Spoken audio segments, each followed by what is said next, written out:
you want to tell me what you lied to me about, Nick? I was thinking the other day, listen, do you ever get yourself into a situation where you're talking to someone and then like you withhold information, right?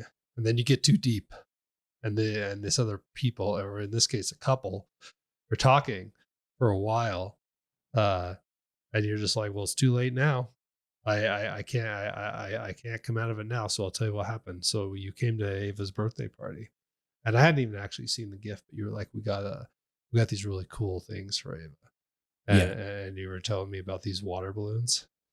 And I was like, oh, those sound awesome. And in my head, I'm like, we have these water balloons. Like she already has them, right? She absolutely already has them. But after like 30 seconds of, I think, Ashley, your girlfriend, going on about it, I was like, I'm too invested to now say we have them. It's just too late. It's way too late. But to build on that, Dave destroys them as fast as we can buy them. So It's great that we got more. But anyway, it's just like, it was one of those things where you're just like, once you're too far into the conversation, you're like, I can't get out of it now. I'm too invested. Gotcha. Well, that's fine. Yeah, you know what I mean? That's pretty mild lie. And I don't blame you. Like, that's a weird thing.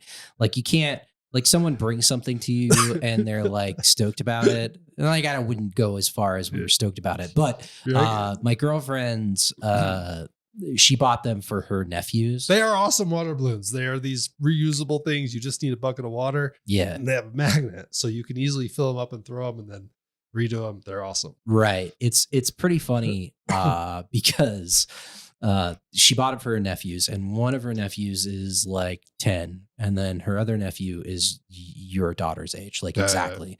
Like, I think he's a couple months younger than your daughter, so they're exact same age pretty much. And we brought them to this party, like barbecue or whatever, and we filled them up with water, and the older brother just fucking drilled the little brother with one, and he got fucking soaked and immediately started crying.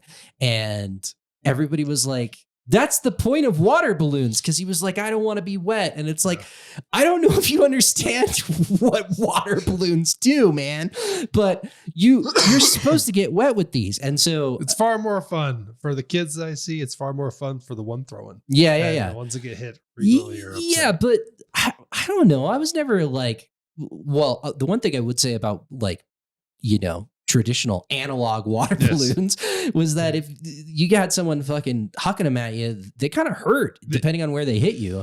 But also, I never was like, I can't believe that you fucking got me wet. This is a water balloon fight. Also, old school water balloon fights, they wouldn't always break. Sometimes you just got hit by a blunt object. They'd hit you in the head and fall on the ground. Yeah, true. You'd be like, ow. True. So, but it was so funny. And then his parents were trying to like conceptualize it to him.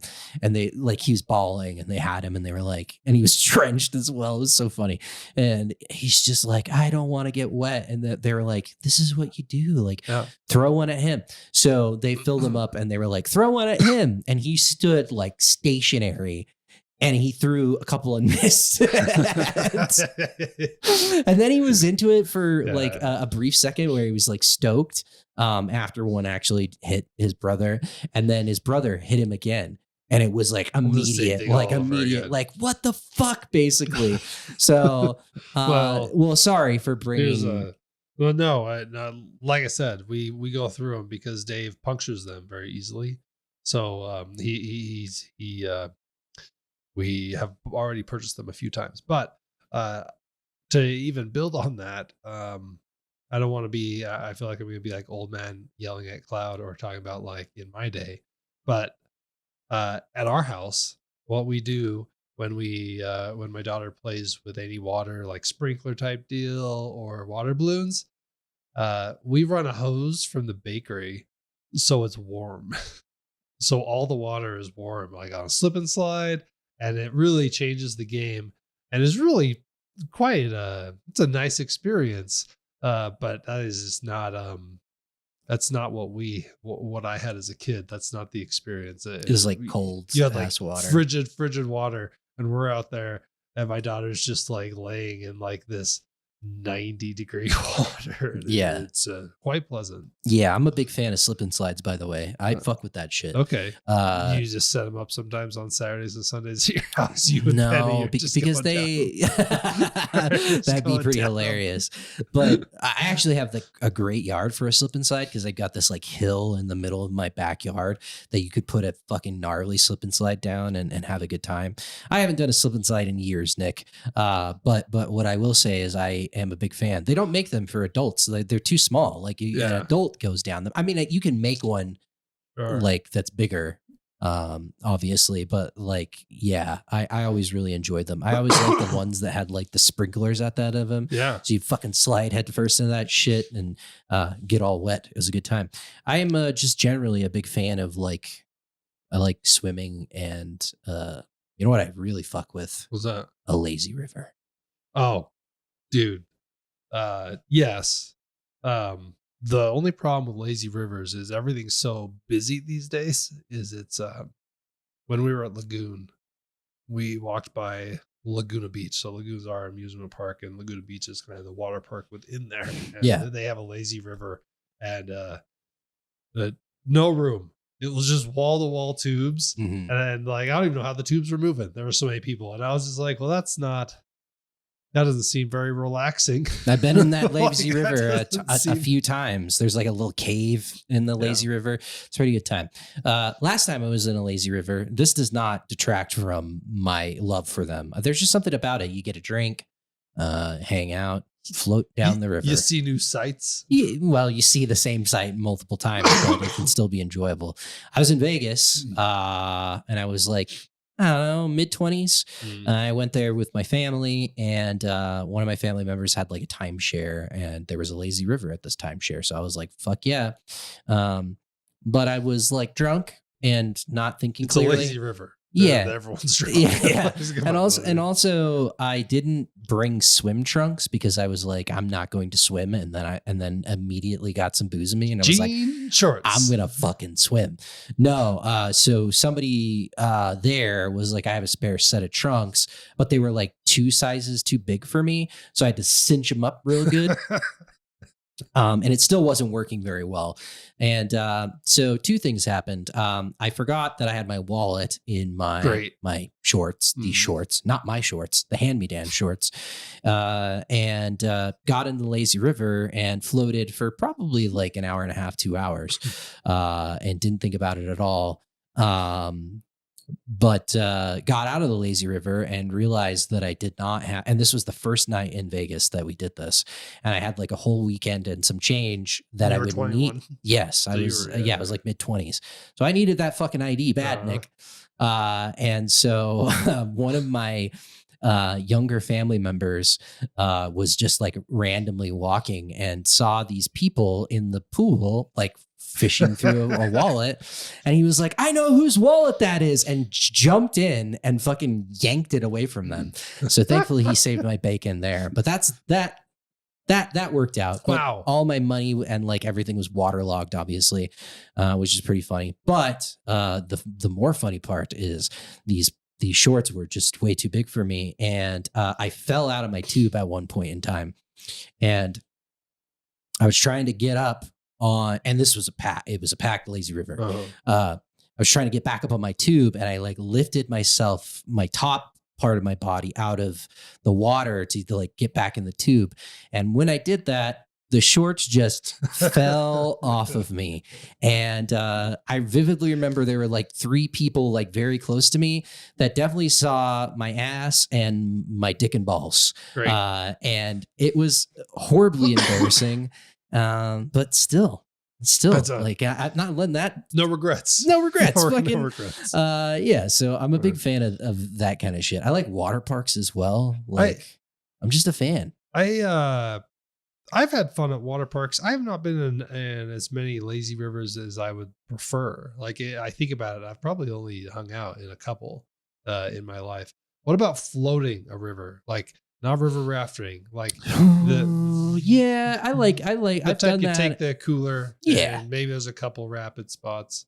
I did it once. Well, I've done it a few times, but and I was, I was in my 20s, so we were ready.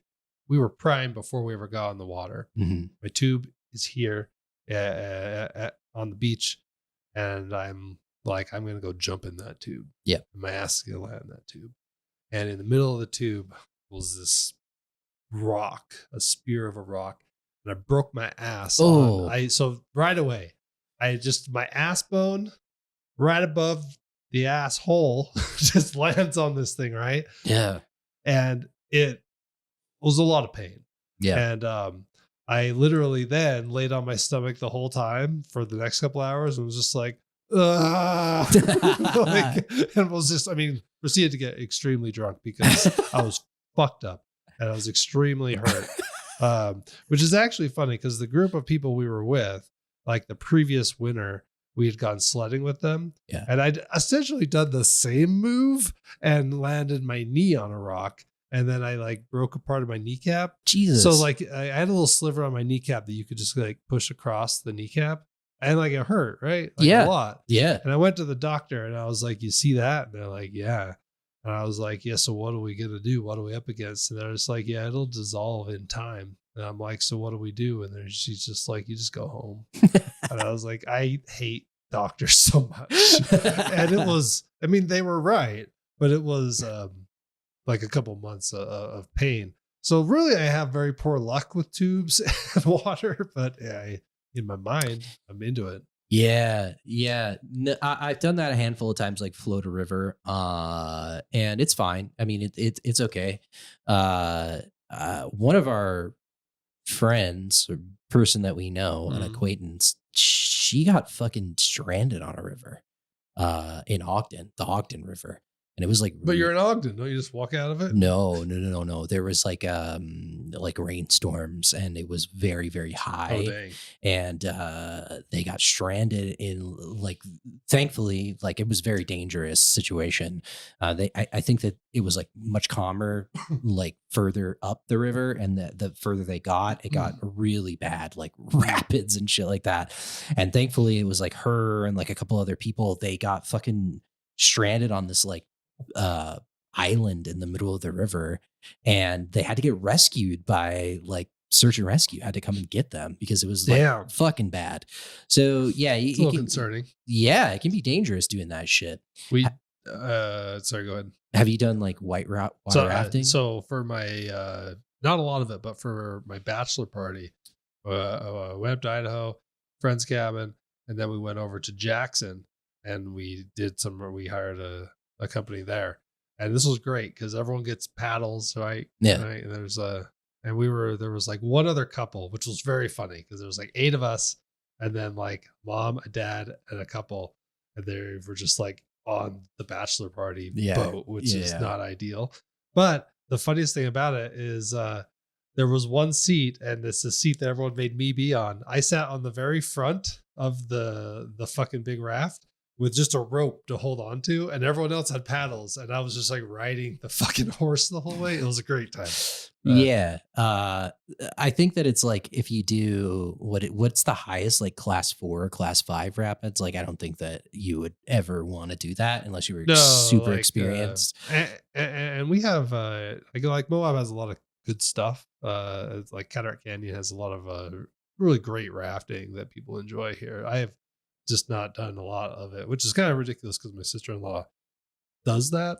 Yeah. So I have a connection. I would like to do it. I've done it like once or twice when I was a kid, but like very minimal, rapids in Idaho. So the vibe in the Moab ones, and this is not across the board, obviously, but a lot of the overnight ones, because people go like 3 days, is just a lot of drugs. Basically a lot of people on drugs the entire time. I wouldn't want to be on drugs on rapids. No. I mean, maybe like on shore, maybe some drugs, but not while doing the rafting. Yeah. That sounds like a fucking nightmare. we've heard just I've heard a lot of firsthand stories. It's just like it's a wild experience out there. Well, yeah, and as the person that's kind of guiding and things like that, if you that's a liability, man. Like you got a bunch of Yeah. fucking like high as a kite people where like, yeah, somebody goes overboard, and Yep. is just not doing the right thing. It can be a problem. And even if you're doing the right thing, that's the kind of the danger of it is like that shit will pull you down and pull you down and pull you down and like kind of like a spin cycle and you can't get up and that's how you get in trouble. So It's it really wild. If you haven't been in a somewhat shallow river with a current, you do not understand what it is. yeah. Because when you first step into one of those things, you're just like, oh fuck, this is a weird amount of pull. It's really eye opening. Yeah, for sure. Yeah, even if it's like knee deep and there's at least a decent amount of current, you Yep. feel it, and it's like, oh boy. So yeah, In Bend, Oregon, there's a great float. It's I think it's the Willamette. I might be wrong on Willamette. the Yeah. I might be wrong on the river. I don't know if that's in Bend or not, but it's really wide and people float it, and it's just a big party. And I have always wanted to do that. It looks like a fantastic time. And there's no rapids. Like you're going half the time you're going by like restaurants and people on patios and stuff. But Yeah, I would like to go there. Bend is an awesome town. Have you been there at all? I have not. That's No. Bend is. I mean, I went there, and their brewery scene was amazing, and that was 14 years ago, Mhm. and I believe it's quadrupled at this point, and it's really Yeah, no, I want to do it. I was talking to my girlfriend about it. Not Bend, but just doing rafting in particular. And she went to school with a dude that's like a master, like that's what he does for a living, or did for a while at least. I don't know if he's still doing it, but like I feel like if you've done it for a long sure. period of time, you probably can still Yeah, do it right. So I'd like to check that shit out. But like also, I don't know. That kind of shit's risky, man. the risk, it's The that and risk. biking. It's just like what do we? Oh, dude. Uh, to be fair, biking is less of a risk, I would say.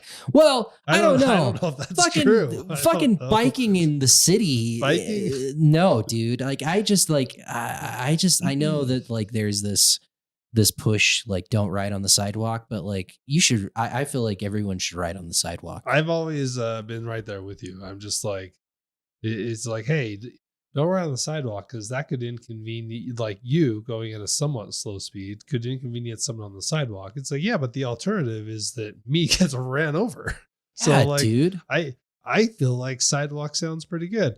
But I will say, like when I would bike to your place, I would be on the sidewalk a lot. Yeah, But I'm all right with that. these days, though, Salt Lake is improving and they are creating some pretty compelling bike roads that are way better than me with my little 2-foot section Mhm. next to a car or straight up just at a stoplight in front of a car, which is Right. a separate awkward situation. But Yeah. Salt Lake's doing a pretty good job at making some like that 9 line. That thing's legit. I don't know what that is.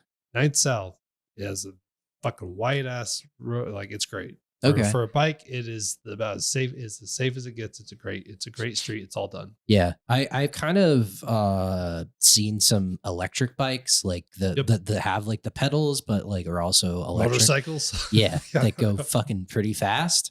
Yeah. And part of me is like, that's sweet, but like, I'm just not. It's weird because like, I guess I'm just not coordinated enough to do it like effectively. I feel like I'm all right coordination wise, but I don't know. I've had some bad wipeouts on bikes, and I think that's really why I'm so hesitant. Is it's just like you mix alcohol into it as well. Oh, Yeah. dude, I fucking ate so much shit on bikes where it was really not a good experience for me, Nick. Did you bike a lot growing up? Yeah, I rode bikes a good amount when I was a kid. I rode a bike home like every single day from Okay. elementary school and like junior high up until the point that I got a car. Yeah, I mean, I definitely I'm pretty comfortable on a bike, and I haven't had any major problems or anything like that. But I rode it a lot growing up for sure. Yeah, I think I've told you the story, but I don't know if I've told it on the podcast. But when I was like a very fresh 21-year-old, I came up here with some of our mutual friends to a party house that they were all living in, and they all had the bright idea: let's ride bikes down to bars. And they were up in the avenues, which is like a very hilly environment, and it's the avenues. If you're familiar with Salt Lake City, you basically come It's the down San Francisco part of Salt Lake. giant It's only ass a few hills. blocks. Yeah, giant ass hills down into like the city center. And so I was like, I don't have a bike. And one of the people was like, well, my brother is out of town. He's in Chicago, so you can just ride his bike. And I was like, all right. So Sure. I took his bike, and we all rode downtown, and it was fine. Like, we got down there, like all the hills, and like I handled that fine. Did you ride back? Yeah. Well, that's when the bad shit happened, Nick. We got fucking hammered drunk, and then it was like, let's all ride back up to the house and continue partying. And we had to cross through Temple Square to get up to the avenues. And at the time, I don't know if anymore, but there are like these barriers at Temple Square that block off like certain portions of the square. And they're like, I don't know, they're probably like 3 or 4 feet tall. And I was going fast, like real fast, and it was dark out and I didn't see it. And I fucking hit front wheel directly into one of them and flew over the handlebars, and thankfully did not hit concrete, but there was like a patch of grass that I flew into. I mean, it still fucking was terrible and hurt really bad. Fuck the bike up completely. The full front wheel of the bike, like it was like I don't even know what you would call it, like a cycling bike. So the tires are really thin. A road bike. A road bike, yeah. It fucked the front tire up. You like, tacoed it. Just completely tacoed the front tire.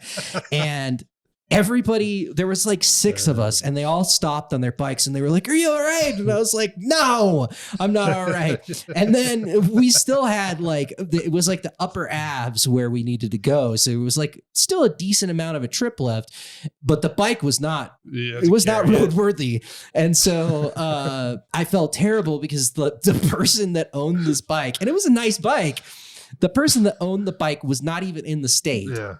And so like, I talked to his brother, and he was just like, it's fine. Like, we'll just get a new tire for it. Everything seems fine. And rim, obviously. And I was like, okay. But I was like, I don't know how to get it back up. And he was like, you're going to have to carry that shit on your back. So I was like drunk as fuck, bleeding from certain parts of my body. Everyone rode off besides one person who stayed with me and just like turned the wheel, like, great. Rode slowly with me as I had this bike on my back and carried it all the way back up to the avenues. And I was very lucky. I was not wearing a helmet. If I would have hit concrete, it would have been worse. But that grass, like I hit and then rolled a couple of times. Yeah. And it was still awful, like I said, but it definitely, wasn't as bad as it could have been. But yeah, I've had bad situations like that. Also, when I was in elementary school riding, I got this fucking sweet bike with pegs on it. You remember pegs? Yes. Oh, dude, I was like stoked about it. You have a buddy stand on the back of it. Exactly. But I didn't have a buddy on it. It was like a nice bike. I had got it for my birthday, and I was hauling fucking ass, just fucking cruising. And the front wheel detached from the bike. Quick release was too quick. At like 30 miles an hour. And so I just remember seeing the tire just shoot out in front of me. And then I went face first. And this time was in the concrete. And I I want to say rug burn, like road rashed my face like so fucking bad. It was awful. And I had a backpack on full of like textbooks, and when I flew forward, smashed my face, and then the fucking book bag smacked me in the back of the head as well. And again, I had to fucking pick up my tire and my bike that I was like all stoked about and fucking walk it home bleeding profusely. And so yeah, I just like I've had some bad experiences on bikes. I've had some bike experiences. Some of your story about Temple Square just reminded me of when I was in high school. We would toilet paper a lot of houses. It was a thing. And we were out driving around. We were not toilet papering, but we had toilet paper in the car. And one of our good friends, Andrea, she was in the car as well. We got to her house.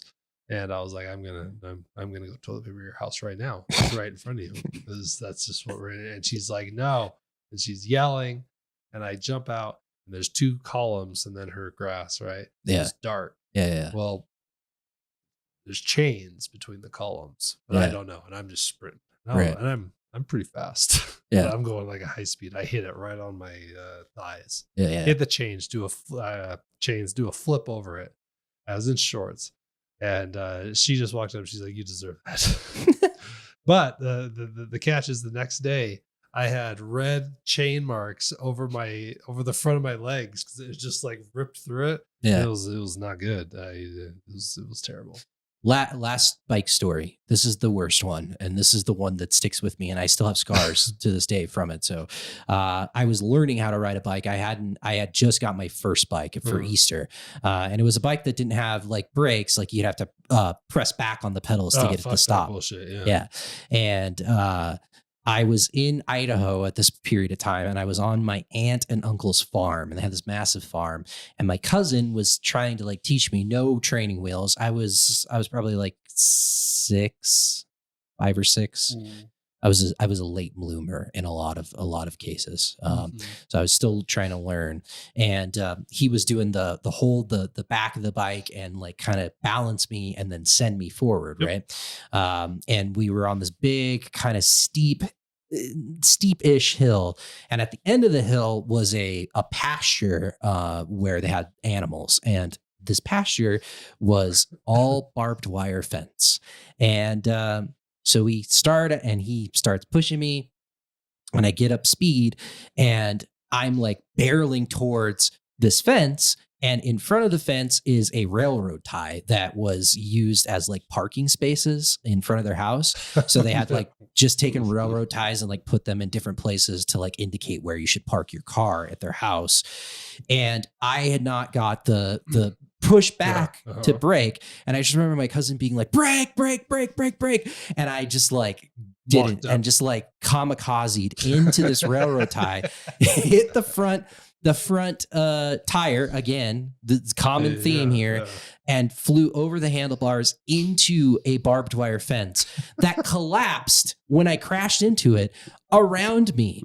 And I remember just like blacking out for a second, and then getting up and trying to stand up. And as I stood up, the barbed wire wrapped around me, and my eye right here, thankfully it didn't poke my eye out, but like cut the entire top of my eyebrow. And I just remember like blood gushing and just seeing red. And during the wreck, I got my hand caught up in it, and it went down all the way to the bone. Like the barbed wire was in my fucking hand. So my cousin ran and got his mom, and she was an EMT, thankfully. And so she like had to pull the barbed wire out of my fucking hand. And I was just like bleeding horribly, and she patched me up as good as she could. And then I had to go to the hospital. My mom was working at the time, and my mom showed up because she got a call. Jared just fucked himself up real bad. You need to get home. And there was like this wooden walkway up to their doorway. And my mom was just like, I thought that you were dead, because there was just so much blood from the walkway into the house. She was like, I thought that I was going to come in and be like, Jared is dead.